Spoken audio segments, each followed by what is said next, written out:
Some TV, the pulse of the nation.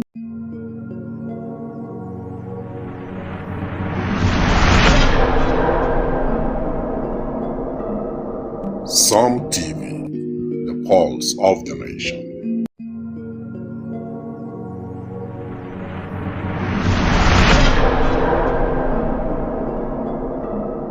Some TV, the pulse of the nation.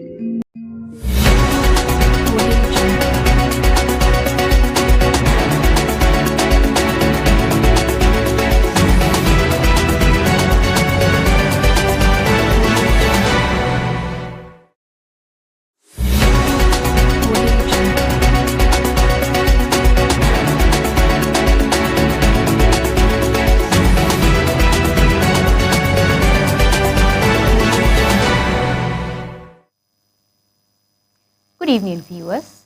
This is Bridget James bringing news at 9 p.m. on Some TV. We're broadcasting from Jalingo. This is the pulse of the nation.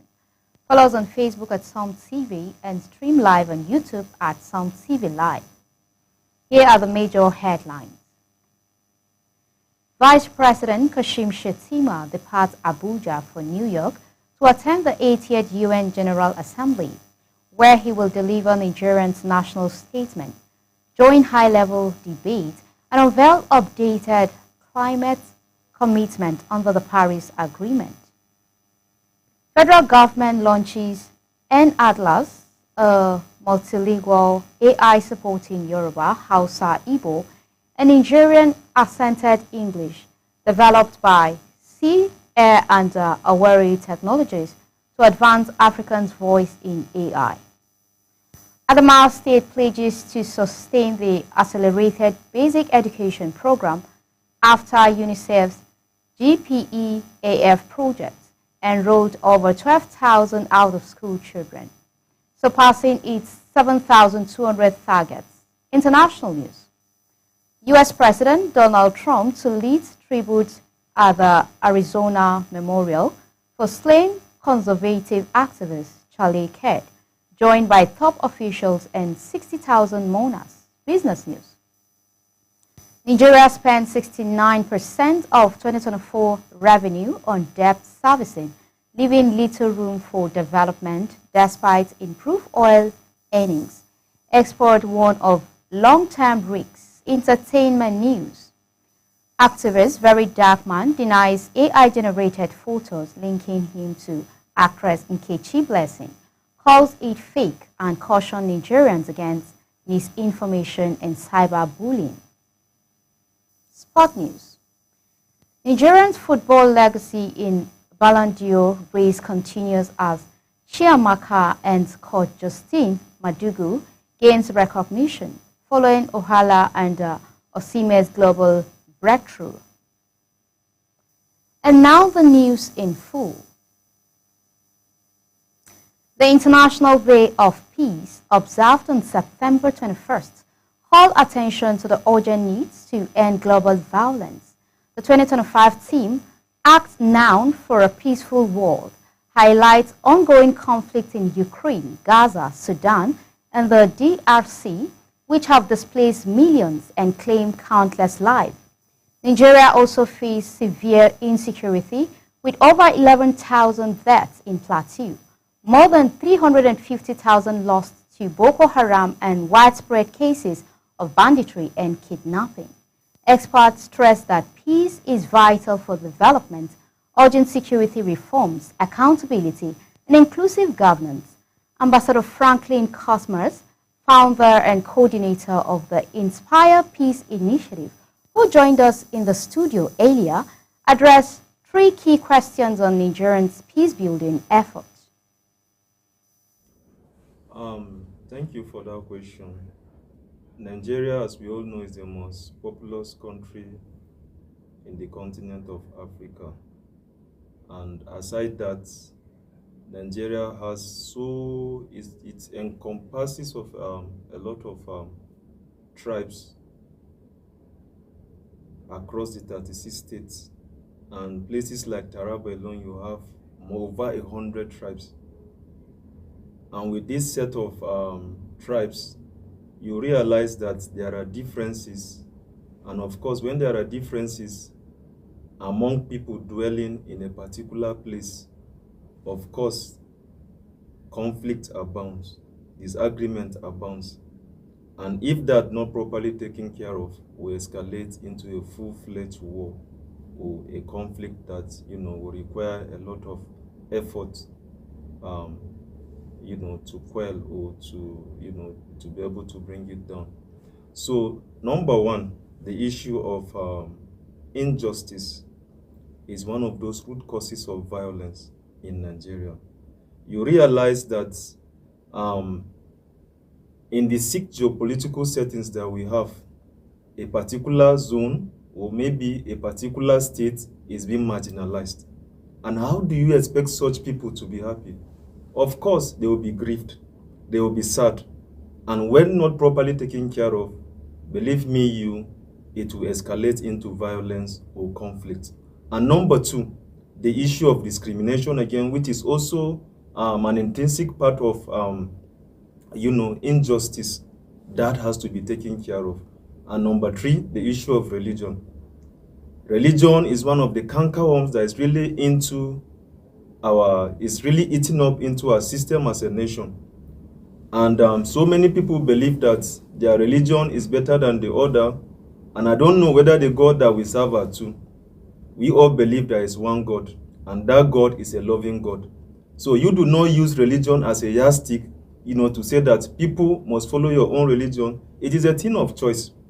But when it becomes so much that people pay attention that, okay, my religion has to be this, my religion has to be that, will really bring about conflict in the society.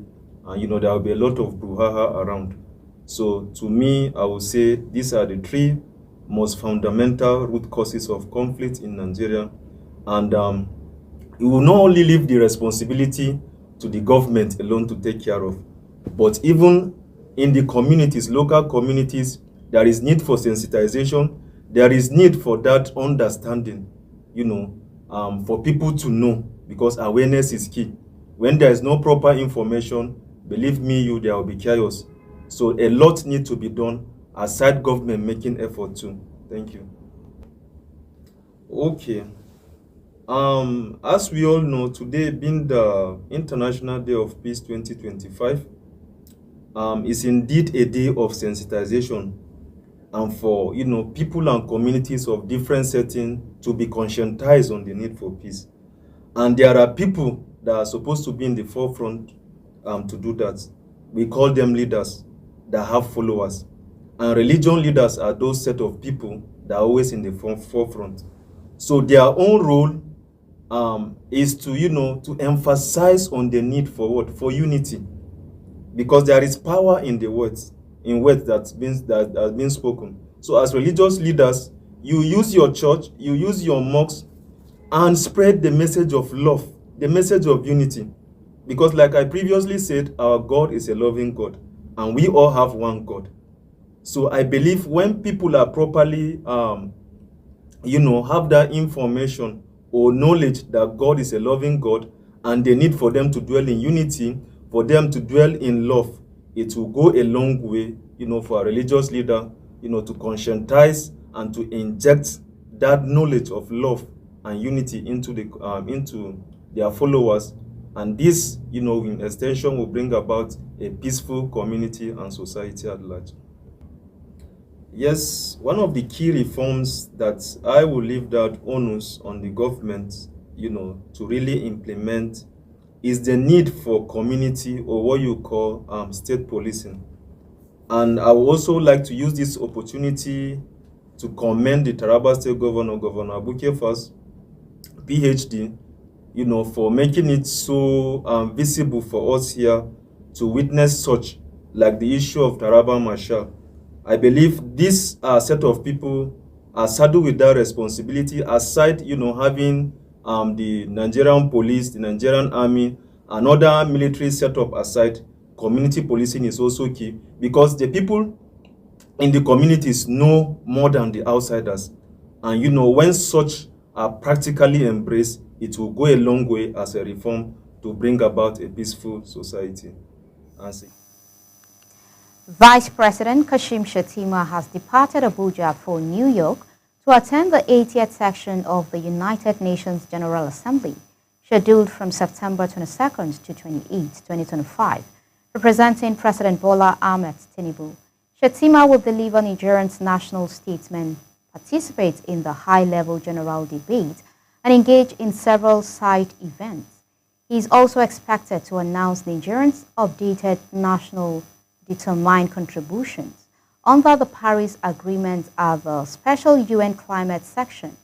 The summit coincides with the 80th anniversary of the United Nations, drawing world leaders for key global discussions.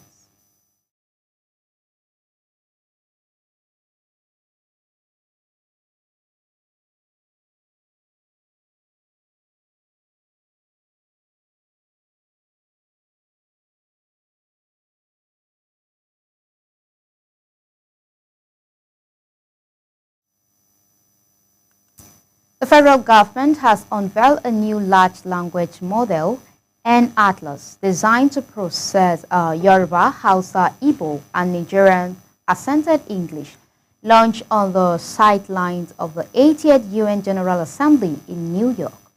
The open source, multilingual, and multimodal AI was developed by National Centers for Artificial Intelligence and Robotics in partnership with Awari Technologies. According to Minister of Communications, Innovation and Digital Economy, Dr. Bossum Tijani, the project aimed to place African voices as the forefront of AI development. N-Atlas, built on the LMA3 architecture, supports indigenous languages to promote digital inclusion. The Taraba State Governor has held a meeting with journalists and media personnel in the state, emphasizing the importance of accurate reportage and constructive criticism in strengthening his administration. He acknowledged the vital role of the media as a bridge between government and the people, stressing that responsible journalism is key to fostering transparency, accountability, and public trust. He urged journalists to ensure their reports are factual and balanced, while also encouraging them to offer constructive criticism that can help guide his administration in addressing the needs of the citizens. The Adamawa state government has vowed to sustain the accelerated basic education program for out-of-school children following the conclusion of UNICEF's Global Partnership for Education accelerated funding project. The initiative, which exceeded its target of 7,200 learners by enrolling over 12,000 children across Gombe, Lamurde, and Madagali local government area, has been held as a major step in tackling the challenges of access to education in the state. Some TV correspondent Ojoma Yusuf has the details. The Adamawa state government has vowed to sustain the GPEAF project, meant to address the challenge of out-of-school children, bedeviling most states in the country. In a wrap-up meeting held in Yola, education stakeholders reviewed the program's impact that has recorded significant success across 3 local government areas of the state.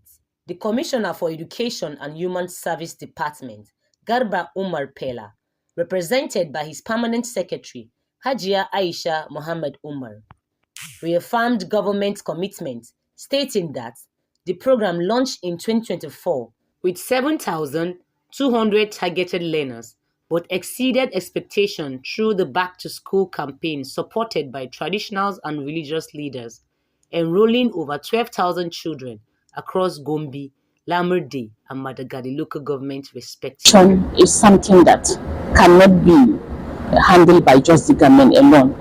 We need support for it to scale up.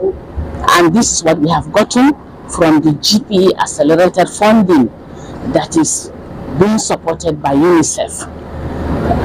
It's a welcome development. We have really achieved from their support in so many areas. Speaking to the press, UNICEF education specialist Dr. Abdurrahman Ado detailed that the state government has pledged to continue funding 123 learning centers established under the project, raising hope that more children will gain access to education and brighter future. It has three key objectives. The first objective is to see how we can increase the access for children who are in school and also the children who are out of school. While the second objective is to also look at how we can strengthen the quality learning so that the children that are in school, they can also celebrate to say, yes, we are achieving the learning outcome. Vis-a-vis also achieving the system strengthening in such a way that we have a very good plan, we have a very good system that we can be able to deliver what we have planned, and also at the same time to have a checkmate tool that we can say, yes, are we on track or we are off track. One of the learners, Sani Yahaya, expressed his joy, noting that the knowledge gain is already improving his life. The GPEAF project was also implemented in Borno and Yobe states respectively, aiming at building resilience and expanding access to inclusive education across northeastern Nigeria. Ojama Yusuf, Som TV News, Yola. Osun State Governor Senator Ademola Adeleke has praised President Bola Tinubu for restoring history as a compulsory subject in schools, describing it as a step towards bridging gaps in education. Speaking at the book launch marking the 15th coronation anniversary of the Atoja of Osogbo, Abba Jimo Alapigekum Aye Dikum, Adeleke urged leaders to document their lives for future generations. He revealed plans to unveil his biography during his next birthday in 2026, stressing that biographies and autobiographies preserve human history. Commending Oba Oyetunji's biography, he said Nigeria must not underestimate the power of history in shaping society.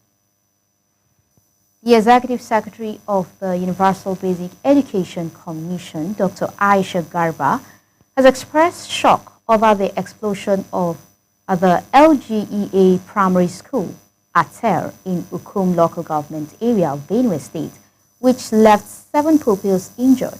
In a statement, she sympathized with the victims, their families, and the Benue community, assuring that UBEC was working closely with state authorities. She confirmed that all injured pupils were receiving full medical care at St. Anthony's Hospital, Zakibiam, with bills cleared. Garba commended the swift response of Governor Haisin Aliya's administration and urged schools nationwide to strengthen safety measures to prevent future tragedies. Rivers State Governor Siminalai Fubra on Sunday attended his first church service after reinstatement and urging Rivers people to intensify prayers for his administration. Speaking at the 2025 Harvest and Thanksgiving service at St. John's Anglican Church of Pobo, Fubara, accompanied by his wife, Lady Valerie, and the local leaders, said governors require diving guidance sustained by intersection. He liked public prayers for him to the pursuits that yield interest in God's time, stressing true thanksgiving is rooted in sincerity and humility. He called on Nigerians to continue supporting his government spiritually, assuring such backing remains vital to his leadership success.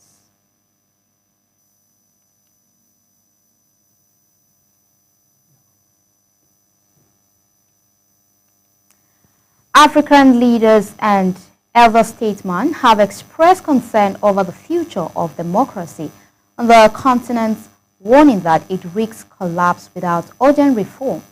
Speaking at the Goodluck Jonathan Foundation's Democracy Dialogue in Accra, former Nigerian President Olusegun Obasanjo and Goodluck Jonathan, alongside Ghana's John Dramani Mahama, stressed the dangers of weakened institutions, election manipulation, corruption, and rising authorization. Obasanjo argued that democracy must be reformed in context and practice to survive, while Jonathan urged credible election to ensure accountability. Mahama emphasized strengthening institutions, protecting the media, and restoring public trust as key to preserving Africa's democratic future. President Goodluck Jonathan has reignited the debate on democratic accountability in Africa, asserting that any leader who fails to fulfill their mandate should be removed through the ballot box, provided elections are conducted credibly. Speaking at the 2025 edition of the Goodluck Jonathan Foundation Democracy Dialogue in Accra, Ghana, Jonathan emphasized that democracy across the continent is under severe strain, largely due to electoral manipulation and systemic abuse. He warned that unless stakeholders take urgent steps to reform governance structures, democracy itself risks collapse. His remarks come amid growing concerns about the erosion of democratic norms in several African nations, where elections are increasingly marred by irregularities, vote buying, and political violence. Jonathan's statement, "If we had proper elections, a leader who fails to perform would be voted out," underscores the critical link between electoral integrity and leadership accountability. In his view, the failure of leaders to meet basic expectations is not merely a governance issue, but a democratic crisis. Similarly, former President Goodluck Jonathan said any leader who failed to perform should be voted out of office if proper elections were conducted, describing electoral manipulation as one of the biggest threats to democracy in Africa. He said unless stakeholders come together to rethink and reform democracy, it may collapse in Africa. He lamented that many leaders exploit flawed systems to entrench themselves in power, even when public sentiment turns against them. This manipulation, he argued, undermines the very essence of democracy, which should empower citizens to choose and reject leaders based on performance. His critique resonates with a broader frustration among African electorates, who often feel disenfranchised by opaque electoral processes and unresponsive governments. The former president also outlined the core expectations of African citizens, painting a vivid picture of the democratic promise that remains unfulfilled. Our people want to enjoy their freedoms. They want their votes to count during elections. They want equitable representation and inclusivity. They want good education. Our people want security. They want access to good health care. They want jobs. They want dignity, he said. These aspirations, he noted, are universal and legitimate, yet they are frequently ignored by those in power. When leaders fail to deliver on these fundamental needs, the result is widespread disillusionment, which can pave the way for authoritarianism and civil unrest. Jonathan's remarks serve as both a diagnosis and a warning. Democracy cannot survive if it fails to meet the expectations of the governed. In addition to critiquing leadership failures, Jonathan highlighted the role of youth in shaping Africa's democratic future. He praised the increasing involvement of young people in governments, but cautioned that their success depends on mentorship and institutional support. Youth leaders must receive guidance from experienced elders, he said, stressing the need for intergenerational collaboration. This call for balance reflects Jonathan's broader vision of inclusive governance, where innovation and experience work hand in hand to build resilient institutions. He urged African governments to create systems that safeguard the future of the next generation and ensure that citizens' voices are respected, not suppressed. Jonathan's intervention is particularly timely as Nigeria and other African nations prepare for upcoming elections. His emphasis on credible elections and leadership accountability is a direct challenge to political elites who rely on patronage and manipulation to maintain power. By framing electoral reform as a prerequisite for good governance, Jonathan positions himself as a champion of democratic renewal. His message also carries strategic weight, given speculation about his potential return to politics in 2027. Whether or not he runs, his advocacy for reform signals a shift in the political discourse, one that prioritizes performance over incumbency and legitimacy over longevity. The implications of Jonathan's remarks extend beyond Nigeria. Across Africa, citizens are demanding more from their leaders, and the failure to deliver is increasingly met with resistance. From protests in Kenya to electoral disputes in Zimbabwe, the continent is witnessing a democratic awakening, fueled by frustration and hope. Jonathan's call to action aligns with this momentum, urging stakeholders to rethink governance and restore faith in democratic institutions. His critique of electoral manipulation is especially poignant, as it highlights the structural barriers that prevent meaningful change. Without transparent and fair elections, he argues that democracy becomes a facade, an illusion that masks authoritarian tendencies. In conclusion, Jonathan's statement that a leader who fails to perform should be voted out is more than a political soundbite. It is a rallying cry for democratic accountability. It challenges African leaders to earn their mandates through service, not survival, and it empowers citizens to demand better. His speech in Accra serves as a reminder that democracy is not self-sustaining. It requires vigilance, reform, and a commitment to the public good. As Africa navigates the complexities of governance in the 21st century, voices like Jonathan's are crucial in shaping a future where leadership is earned, not inherited. The Nigerian Guild of Editors will hold its 2025 All-Nigerian Editors Conference from November 3rd to 6th in Abuja, with President Bola Tinubu scheduled to declare it open. According to a statement by NGE President Eze Anaba and General Secretary Unoha Uke, the theme is democratic governance and national cohesion, the role of editors, with a sub-theme on electoral integrity ahead of 2027. The event will feature keynote addresses, panel sections on democracy, judicial integrity, media credibility, and national security. Over 500 media professionals are expected alongside government officials, diplomats, and private sector leaders.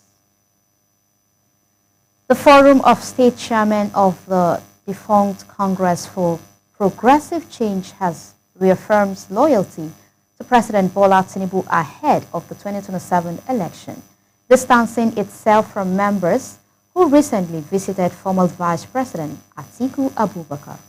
In a statement, the group said 20 of its 37 members remain committed to the APC, while others succumbed to opposition pressure, including financial inducement. The forum urged the presidency to address the marginalization of the CPC bloc within the party, stressing its grassroots relevance. It reaffirms support for CPC leaders such as Tanko Al-Makura, Aminu Masari, and Tajuddin Abbas. The Forum of State Chairmen of the defunct Congress for Progressive Change on Saturday distanced itself from the recent visit of a few of its members to the Abuja residence of former Vice President Atiku Abubakar. It described the visit as the personal decision of few individuals, stressing that it did not represent the position of the group. The World Health Organization has warned that almost 1 billion people worldwide live with mental health conditions, urging urgent government action. Director General Dr. Tedros, speaking ahead of the September 2025 UN high-level meeting on non-communicable diseases and mental health, noted that NCDs account for 7 of the world's top 10 causes of death, while suicide ranks as the 4th leading cause among 15 to 29 years old. In Nigeria, suicide claims about 15,000 lives yearly. The UN meeting will adopt targets for 2030, including cutting tobacco use and expanding global access to mental health care. President Bola Tinubu has directed the automatic employment of all 4 children of the late head of service of the Federal Capital Territory, Grace Adailo, who passed away on Monday, September 1st, 2025. The Minister of the Federal Capital Territory, Nyesom Wike, announced the appointment on Saturday at the funeral service for the late Adayilo held at the National Christian Center in Abuja. The Nigerian Labour Congress Ondo State Council has written to Governor Lucky Ayedatiwa demanding an upward review of the state minimum wage from 73,000 naira to 256,950 naira, the later dated September 19, 2025, and signed by State Chairman Comrade Ademola Oladpade and Secretary Comrade Akim Sunday. The NLC also called for an increase in pension for retirees. The union cited inflation, subsidy removal, and rising living costs as reason for the demand, noting that Ondo, as an oil-producing state, should lead in workers' welfare. While commending the governor for prompt salary and pension payments, the NLC urged urgent negotiation. Villagers along the Makurdi-Lafia Road on Saturday blocked the highway in protest over the killing of 5 farmers on their way to the farm in the outskirts of Makurdi, bordering Guma local government area of Benue State. The incident, which occurred separately on Friday and early Saturday, led the protesters to block the road with the corpses of 3 of the victims. The Nigerian Air Force has killed more than 25 terrorists in a coordinated night air operation at Bula in Yobe and Barking axis of Borno. This is contained in a statement released by Director, Public Relations and Information, NAF Air Comrado Ehimen Ejom Dami on Saturday in Abuja. At least 16 members of Operation Ayam Njo, a joint security task force of police and Benue Civil Protection Guards, were killed on Sunday in Agu Community, Matuyali, Beru Ward, Kastinala Local Government Area, Benue State. Eyewitnesses said the team, led by ASP Danlami Usman, ran into an ambush by armed herdsmen and local militias, who reportedly numbered about 1,000. Several operatives were abducted, vehicles set ablaze, and motorcycles carted away. Kastina Allah chairman Justin Shaku confirmed the attack, describing it as an unprovoked police spokesman Udume added. He said the command will release a statement as search operations for missing personnel continue. The federal government has collected specimen for laboratory tests to determine the exact cause of a strange flesh-eating ailment that has claimed 7 lives in Malobo, Adamawa State. Dr. Adegbin Olufemi, Acting National Coordinator, National Tuberculosis, Broly, Ulcer and Leprosy Control Program, disclosed this in an interview on Saturday.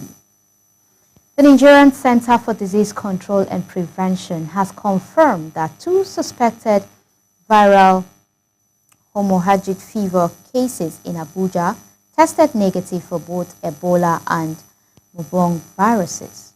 Director General Dr. Jide Idris said further tests are ongoing to rule out Lassa and dengue fevers. One case involved a traveler returning from Kigali who promptly sought medical care. NCDC praised this responsible action and commended clinicians at Nisa Premier Hospital for timely reporting, which enabled a rapid response. The agency assured Nigerians of strengthened surveillance amidst Ebola outbreak elsewhere in Africa. The Oyo Forum in Abuja FCT has urged the federal government to honor 6 traditional and civic leaders who played pivotal roles in the 1914 amalgamation of northern and southern Nigeria. In a letter to the Secretary to the Government of the Federation, Senator George Akume, the forum described the leaders as fathers of the nation and called for posthumous national honors, including the CFR. The leaders named are Oba Siyambola Oyinkepe, Sultan Muhammadu Maiturare, Abong R. Henshaw, and Shehu Abubakar. The group also urged their legacies be documented, taught, and memorized nationally. The Oni of Ife, Oba Adeyeye Enitam Ogumusi, on Saturday visited the Olubadan, designated of Oba Rashidi Adewolu, at his residence on Ondo Street. Bodija Ibadan was warmly received by Oba Ladoja and his entourage ahead of coronation activities scheduled to begin this week. Oba Ladoja, a former Oyo State governor, would be installed as the 44th Oba on the Friday, September 20, 2025, following the passing of Oba Owolabi in July at age 90. President Bola Tinubu and other dignitaries are expected at the coronation, with over 2,000 security personnel deployed to maintain order. Plateau State Governor Barrister Caleb Mutfwang has facilitated with Nigerian's First Lady, Senator Oluremi Tinubu, on her 65th birthday. In a statement by his spokesman, Yang Bere, Mutfwang described the First Lady as a unifier, strategic thinker, and patriot, whose contribution to democracy and national development are remarkable. He pressed her compassion for the less privileged, philanthropy, and advocacy for education, women, and children, as well as her fight against gender-based violence. The governor also commended her support for President Bola Tinubu's renewed hope agenda, praying for her continued health, joy, and prosperity.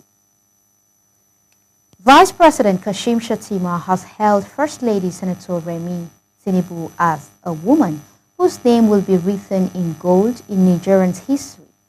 In a goodwill message marking her 65th birthday, he pressed her compassion, resilience, and unwavering service to the nation, describing her as a beacon of motherhood and nation building.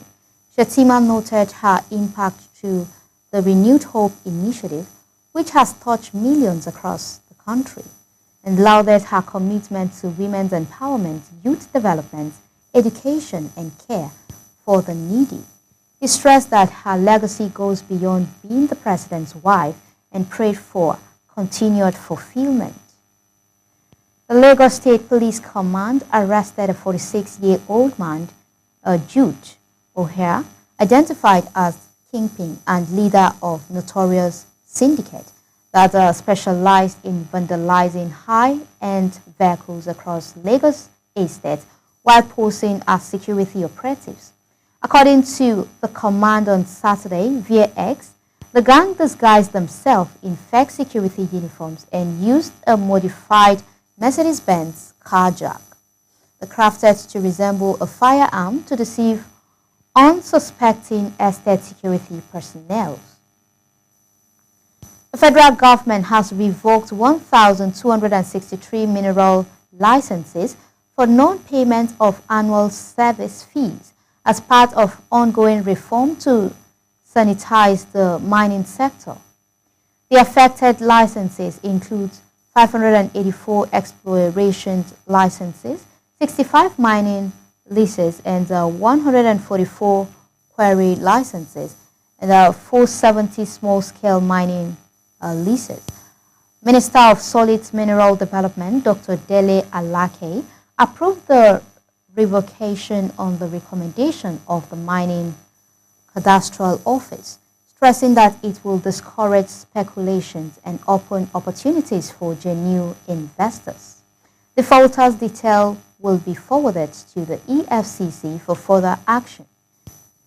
This brings total revoked licenses under the current administration to 3,794. It's now time for a brief commercial break. Stay tuned because the most captivating stories are just moments away and you won't want to miss a single update. Please don't go away.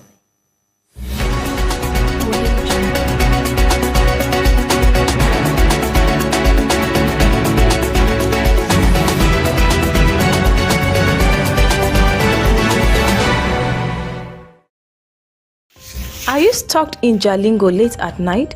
Need a safe and reliable ride fast?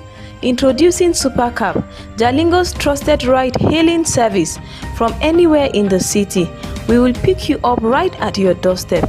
Book a ride in seconds. Safe, fast and affordable. Visit www.supercab.com.ng or download the Supercab app today. Supercab, your ride your way.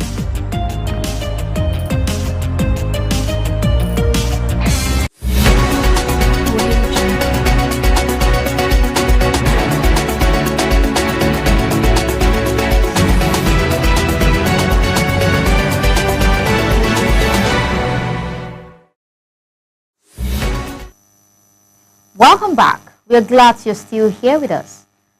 On international news, U.S. President Donald Trump will on Sunday lead tribute at the memorial for slain conservative leaders Charlie Kirk at the State Farm Stadium in Glendale, Arizona. Kate, 31, founder of Turning Point USA, was shot dead last week, sparking mourning across the conservative movement. Trump hailed him as a martyr for truth and freedom, blaming left-wing rhetoric for the killing. The memorial, expected to draw over 60,000 people, will feature Vice President J.D. Vance, Secretary of the State Marco Rubio, Defense Secretary Pete Hegseth, and others. Kate's widow, Erica, would also deliver a tribute as she assumed leadership of Turning Point USA. Business news. Nigeria spent 69% of its 2024 revenues on debt servicing, according to the budget implementation report released by the Budget Office of the Federation.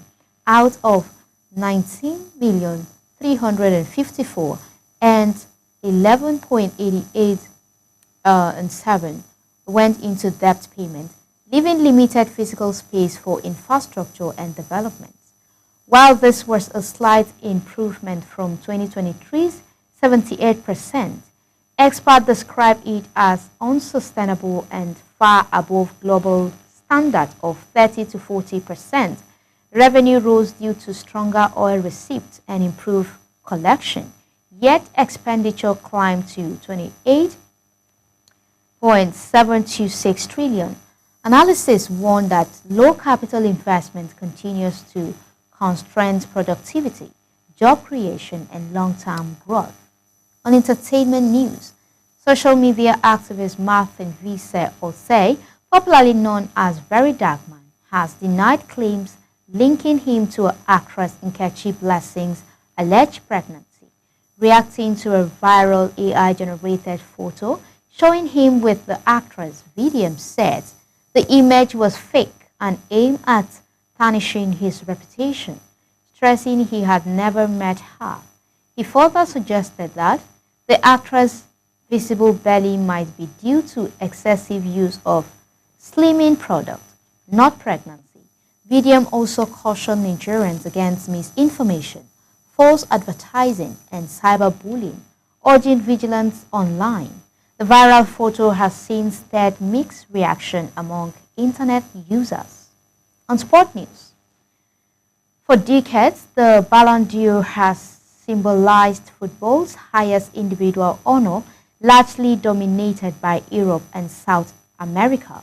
Yet, Nigeria has carved out a proud and if underdog legacy in the race for global recognition. From Finidi George 1995 breakthrough to Nwankwo Kanu. 11th place finished in 1996. The nation's golden generation laid the foundation. Asisat Oshola's back-to-back nominations elevated women's football, while Victor Osimhen's historic 8th place in 2023 redefined Nigerians' global presence. This year, goalkeeper Chiamaka Nadozie and coach Justin Madugu continued the story, providing Nigerian football excellence remain firmly on the world stage. As we end this news broadcast, here are the highlights for today. Vice President Kashim Shettima has departed Abuja for New York to represent President Tinubu at the 80th UN General Assembly, where he will deliver Nigeria's national statement and announce updated climate commitment. Meanwhile, the federal government has launched an atlas, a multilingual AI designed to strengthen Africans' voice in global technology. While Adamawa State pledged to sustain the accelerated basic education program after surpassing its enrollment target. On the international scene, U.S. President Donald Trump is set to lead tribute at a memorial for slain activist Charlie Kirk. In business, expert warned Nigerians' debt servicing, which consumed 69% of 2024 revenues and threatens development. Entertainment activist Very Dark Man dismissed an AI-generated photo linking him to actress Nkechi Blessing as fake and cautioning Nigerians against misinformation. And finally, in sports, Nigerians' presence on the Ballon d'Or stage continues with goalkeeper Chiamaka and coach Justin Madugu gaining global recognition. That is all for now. I am Bridget James. Thank you for watching and goodbye for now.